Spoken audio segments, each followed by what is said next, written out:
जल बदोला शिव सत्कार देख हर हर में होला।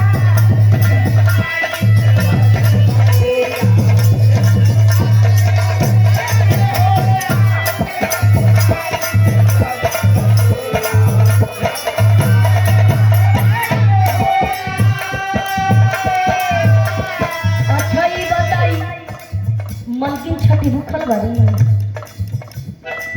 तो दौड़वा के ढोत हो बड़का भैया भैया ना अपना भैया के लोग हुआ देवी छठी माई के सजल बडोला शिव सत्कार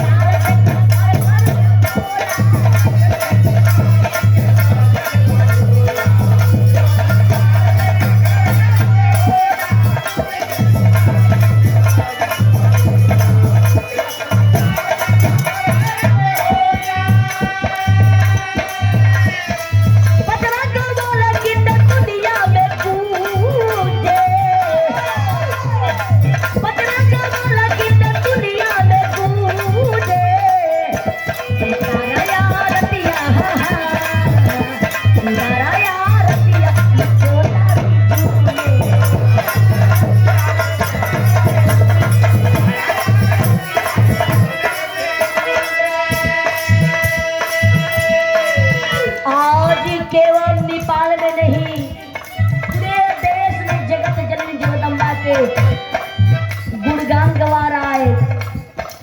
चारों ओर चर्चा होला जय जयकारा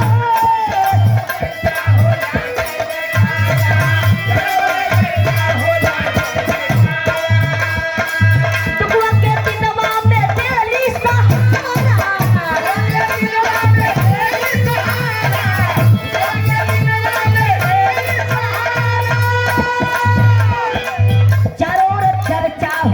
जय जयकारा दुआ के दिनवा में दिली सहारा दुआ के दिनवा में दिली सहारा दुआ के दिनवा में दिली सहारा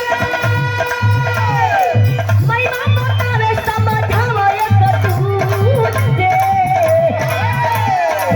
महिमा बतावे समझावे एक दूत दे तारा यहाँ रतिया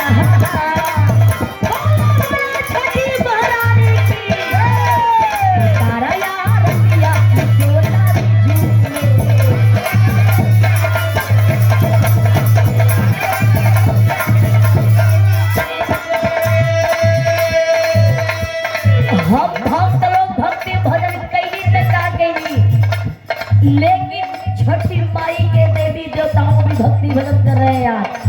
कहना है क्या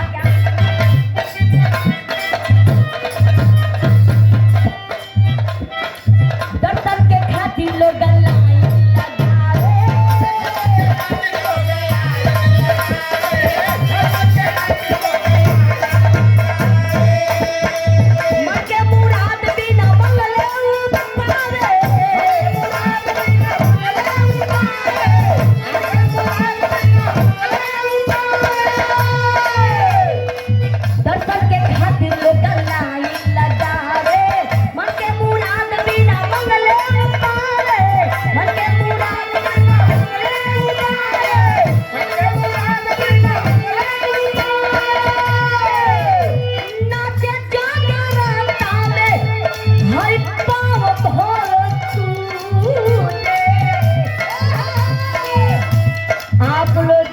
कहीं जगराता हो रहा है, कहीं विधान हो रहा है, कहीं भक्ति भजन हो रहा है, कहीं माँ बहन बैठ करके माई के भक्ति भजन कर रही है।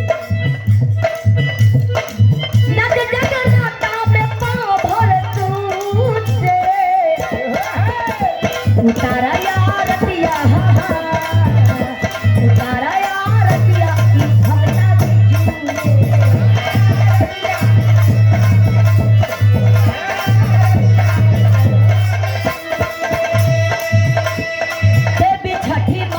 के सजल बडोला भक्त दुआरिया लगावे लतेरा